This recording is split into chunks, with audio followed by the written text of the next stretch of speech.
Bismillahirrahmanirrahim. Pembagian daging kurban. Disunahkan untuk pembagian daging kurban dibagi menjadi 3 sampai 4 bagian. Yang perlu di-highlight di situ bagian, bukan kilo-kilonya. Maka ini hanya pembagian porsi, tapi bukanlah pembagian sama rata. Tidak harus sama rata. Bagiannya ini apa saja? 1, bagian untuk disedekahkan ke fakir miskin. 2, bagian untuk dimakan sendiri.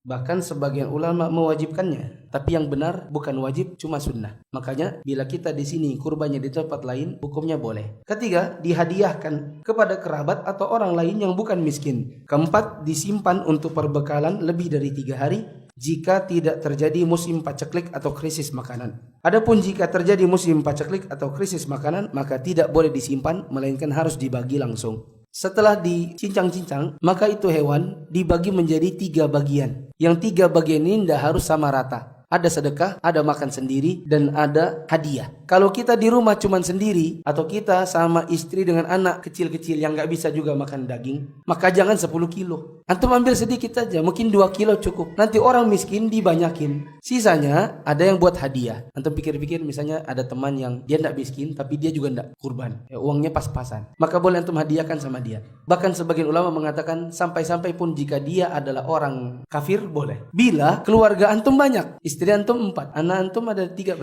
Orang miskin di tempat antum sudah bilang, sudah Pak, aduh ini banyak betul daging sudah. Ini busuk aja di rumah karena di rumah sini tidak ada kulkas. Maka antum boleh ambil lebih banyak. Antum sedekah misalnya cuma 2 kilo. Tidak harus sama rata. Boleh dibagi pakai kupon. Biasanya dalam rangka untuk mengatur dan memastikan tidak ada orang yang rakus dan mengambil berlebihan. Karena ada sebagian orang yang dia sebar anaknya, kamu di kampung anu, kamu di kampung anu, kamu di mana, aku di sini, mama aku di situ. Masing-masing ngantri. Jadi pulang di rumah berlebihan. Rupanya bukan untuk makan, tapi buat jual. Kebetulan tukang daging juga. Maka ini diatur salah satunya dengan kupon. Sehingga dibatasi satu keluarga misalnya hanya sekian kupon saja. Kedua, dilarang memperjualbelikan hasil sembelihan. Rasulullah SAW bersabda, "Man ba'a jilda udhiyati fala udhiyatalah." Siapa yang menjual kulit hewan kurbannya, maka kurbannya tidak ada nilainya. Yang ini dianggap tidak sah. Di antara bagian hewan yang susah dimakan adalah kulit. Di antara bagian hewan yang malas makannya, jeruan. Malas ngolahnya. Sebagian orang setelah dapat kulit dan dapat jeruan, dijualnya. Maka ini membuat kurbannya menjadi tidak sah bila dijual. Termasuk menjual belikan bagian hewan kurban adalah menukar kulit atau kepala dengan daging, atau menjual kulit kemudian dibelikan kambing. Karena hakikat jual beli adalah tukar menukar meskipun dengan selain uang. Termasuk jual beli nggak mesti barang dengan uang. Barang dengan barang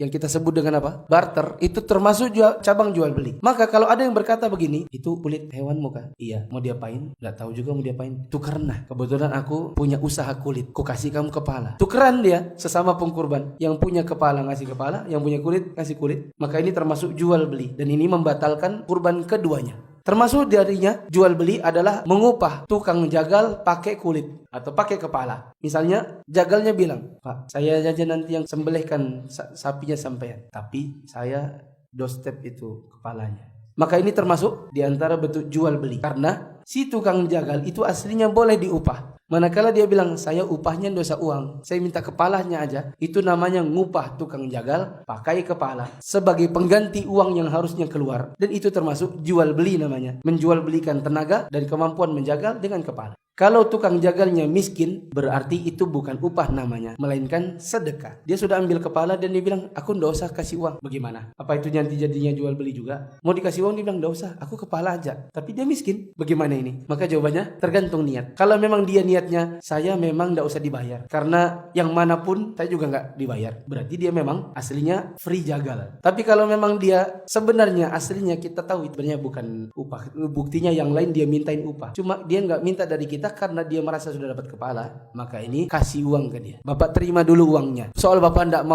butuh, kasih aja orang lain nggak masalah. Tapi yang penting terima dulu supaya kita ini nggak kayak jual beli. Tukang jagal diupah dari mana? Ada 2. 1 dari si pengkurban, yang kurban yang ngasih uang. Makanya panitia masjid boleh bikin begini. Per orang 2.700.000 plus 30.000. Apa maksudnya 30 itu? Upah. 30 kali 7 210.000. Itu adalah 200.000-nya upah jagal, 10.000-nya apa? Kresek daging. Yang kedua, boleh juga dari masjid yang bukan wakaf. Maksudnya yang uangnya selain wakaf.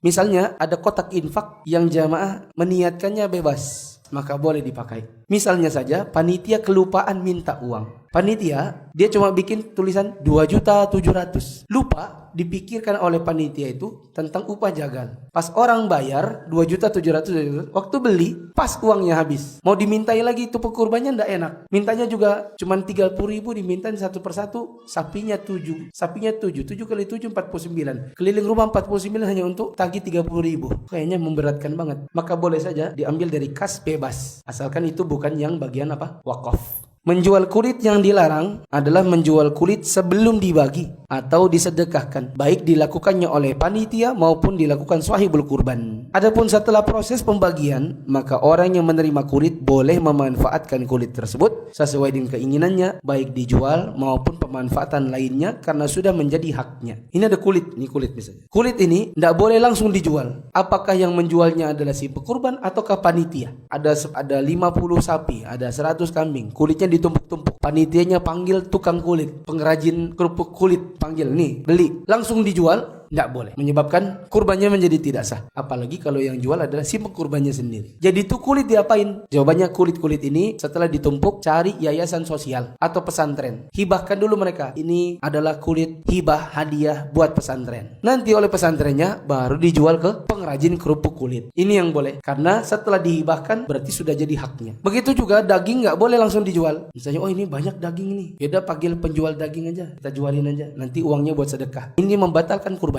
Yang boleh adalah bagi dulu ke orang-orang miskin. Sudah Pak, enggak apa-apa Pak, ini buat Bapak semua. Nanti Bapak ke pasar aja jual. Oh boleh kah? Boleh. Dia terima dulu 20 kilo.